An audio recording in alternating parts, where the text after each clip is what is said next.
Welcome to another episode of the Nigerian File. I am your host, August Badagry. Well, the Nigerian general election of 2023 has concluded. The election took place February 25th this year, and the president-elect is now Bola Tinubu. But it's not that simple. There were quite documented incidents of voter intimidation, violence at the polls, and all manner of improprieties in terms of how votes were tallied, recorded, uploaded, etc. The height of this circles around the Independent National Electoral Commission that was in charge of capturing and tallying the votes and is essentially the system of record, organization of record for the votes for this election. And because of that, the trust of the results, which were always going to be controversial given the history of politics and elections in Nigeria, was made even more so because of how the election was handled. But that's done now to a large extent. By that I mean that a victor's been declared and the inauguration of the president-elect, Bola Tinubu, will be May 29th of this year. So while we end that presidential election on that date, essentially, and beginning of that president's tenure, we have the aftermath of all of this.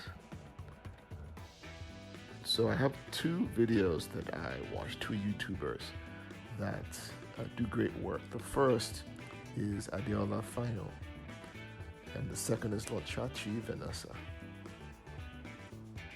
The first deals with the immediate aftermath of the election from a macro level, in a panoramic style, looking at all of the issues that occurred, both with real voters at real polls, at real incidents, and discussion about really what people have been talking about in Nigeria on the ground, and what is happening, what has happened, and what is happening during the election. And the reason people are having grievances with the electoral process, the voting tallying, what have you.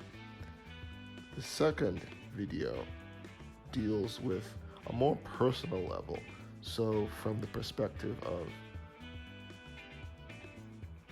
Miss Vanessa and how she's experienced the period right after the election on the 25th, but before the official tally was shared by INEC.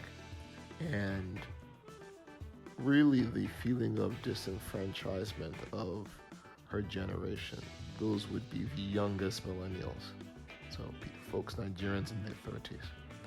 And as a point of note, 70% of the Nigerian population is under the age of 35. So just to give you a picture of the demographics in general versus who tends to end up winning these elections. It tends to be the older generation, the Babas as they're sometimes called. That's not very different historically in the United States, for example, with some few exceptions such as John Fitzgerald Kennedy in the 60s, to a lesser extent Bill Clinton, and most recently Barack Hussein Obama.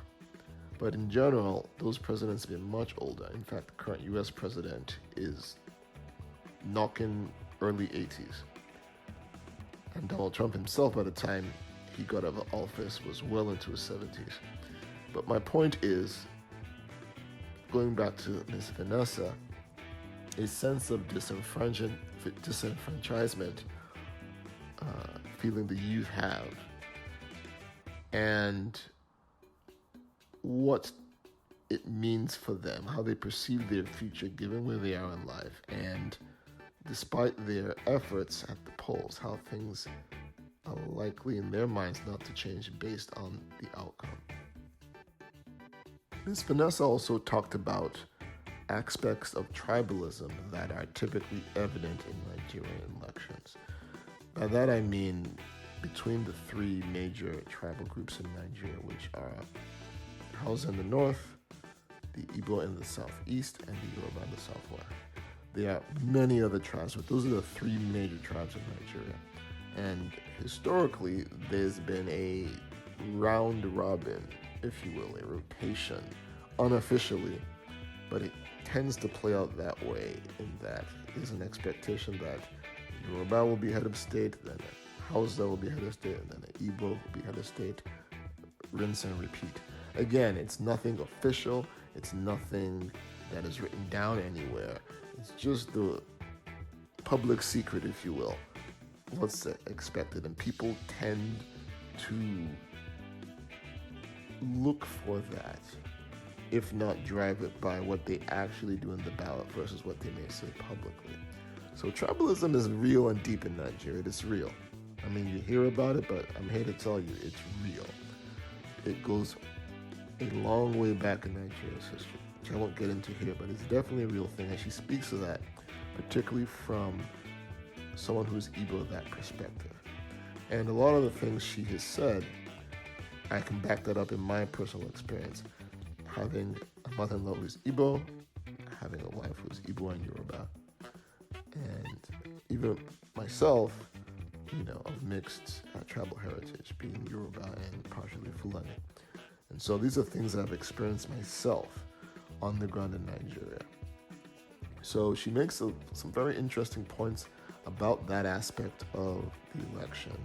And again, not only what it means as an Igbo person, given the history of Igbos in Nigeria, but further, for the future, what does it mean for a society that claims and wants to be progressive if these results, these presidential results, seem to come out along the lines of tribe? And I can very much understand her point. So we're here, and one of the things you learn as you get older in life is that you get a sense of what you can change and what you can't change based on what particular power or access to power that you have. Barring anything monumental that comes up, it will be very difficult, if not impossible, to change what INEC has ruled in the upcoming inauguration. So to me, the question is, okay, Bola Tinubu will be president as of May 29th. What next? What now? What actually happens? Because that's really what matters. What happens next? What happens in terms of the very real and ongoing problems that Nigeria has and has had. Infrastructure, the current monetary currency debacle, okay, and a vast amount of other things. What's going to happen with that? Unemployment, what's going to happen with that? Inflation, what's going to happen with that?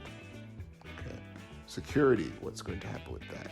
So those are very real things that whomever is in the presidential palace must contend with, especially if they believe they have some sort of mandate. And the people who will essentially call the president to task will be people like Ms. Vanessa, those who are essentially 35 and under, because that is the majority of the populace. In any case, I am ever the optimist because I'm a Nigerian, and that's the only place that they can really throw you out. That place is called home. Other places, if you get naturalized, if you get a permanent residency, particularly if you're in a society where you don't look like the people, you don't speak the language. Or even if you do speak the language and know the culture, phenotypically, that means based on how you actually look, you're clearly not representative of the majority of people that live there. You will always be seen on some level as an outsider. And so that even makes Nigeria being home a lot more important. So at this point, I'm going to wait and see once the inauguration is complete, what the new president will say, and more importantly, what will actually transpire over time. I am committed to doing what I can for a better Nigeria, not only for obviously myself, but my family, my generation, and especially those coming behind me.